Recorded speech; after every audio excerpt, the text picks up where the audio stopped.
ജെറിയുടെ ആൺമക്കൾ കണ്ടിറങ്ങിയിരിക്കുകയാണ്. ഒരുപാട് സിനിമ ഇറങ്ങുന്നുണ്ട്, എല്ലാ ആഴ്ചയും ഇറങ്ങുന്നുണ്ട്. പക്ഷേ ഇതൊരു ഫാമിലി സബ്ജക്റ്റാണ്. വലിയ എന്താ പറയുക, ഒരുപാട് ഭംഗിവാക്കൊന്നും പറയാനില്ല. അത്യാവശ്യം പറഞ്ഞിരിക്കാൻ പറ്റുന്ന ഒരു കുടുംബത്തിൽ നടക്കുന്ന ഒരു സംഭവമാണ്. പ്രത്യേകിച്ച് പ്രവാസികൾ തീർച്ചയായും കാണേണ്ട പടമാണ്. നായകനായി ഡോക്ടർ സുരേഷ് പ്രേമൻ, നായികയായിട്ട് ഐശ്വര്യ നമ്പ്യാർ. ഇവരൊക്കെ ഒരുപാട് പടങ്ങൾ ചെയ്തിട്ടുള്ളവരാണ്, പുതുമുഖങ്ങളല്ല. പിന്നെ ഏറെക്കുറെ പുതുമുഖങ്ങളാണ്. താരങ്ങൾ കൊച്ചുകുട്ടികളുണ്ട്, ജെറിയുടെ മക്കളായിട്ടുള്ള അവരൊക്കെ പുതുമുഖങ്ങളാണ്. അത്യാവശ്യം നല്ല ഗാനങ്ങളുണ്ട്. കണ്ടിരിക്കാനുള്ള ഫാമിലി സെറ്റ് സ്റ്റോറിയാണ്. ഗൾഫിൽ നിന്ന് വരുന്ന ഒരു പ്രവാസിക്ക് വീട്ടിൽ നിന്നും അനുഭവിക്കേണ്ടി വരുന്ന അത് എന്താ പറയുക, അയാളുടെ ഇപ്പം കണ്ടുവരുന്ന മക്കളെ നോക്കുന്നില്ല, സംരക്ഷിക്കുന്നില്ല, അതല്ല, ആ പ്രമേയമേ അല്ലത്. അങ്ങനൊരു തീമല്ല ജെറിയുടെ ആൺമക്കൾ. ശരിക്കും അത് കണ്ടു തന്നെ വിലയിരുത്തണ്ടേ. ക്ലൈമാക്സിലാണ് നമ്മുടെ പ്രേക്ഷകരെ കൊണ്ടുപോകുന്നത്. എന്താണ് ഇതിൻ്റെ ചുരുൾ അറിയുന്ന ആ ട്വിസ്റ്റിലേക്ക് വരുന്നത്.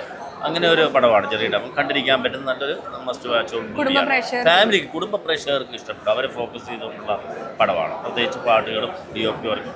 പിന്നെ ജിജോ സെബാസ്റ്റ്യൻ എന്ന് പറഞ്ഞ അദ്ദേഹമാണ് എൻ്റെ ഗാനരചനയും എൻ്റെ സംവിധാനവും രചനയും നിർവഹിച്ചിരിക്കുന്നത്. പിന്നെ എൻ്റെ മറ്റൊരു പ്രത്യേകത, ഫാദർ ഷാജി തുമ്പേച്ചറിൽ ഒരുപാട് ക്രിസ്തീയ ഭക്തിഗാനങ്ങളുടെ ഗാനരചന. അങ്ങേര് ഒരു സിനിമയിലേക്ക് എൻട്രി ചെയ്തു. സിനിമാ ഗാന രചയിതാവായി ഈ ചിത്രത്തിലൂടെ വരുന്നു എന്നുള്ള പ്രത്യേകതയുണ്ട്. ഒരു നല്ലൊരു മൂവിയാണ് ജെറിയുടെ ആൺമക്കൾ. തിയേറ്ററിൽ റിലീസായിരിക്കുകയാണ്. എല്ലാവരും പോയി കാണുവാൻ ശ്രമിക്കുക. Family subject. ഓക്കെ.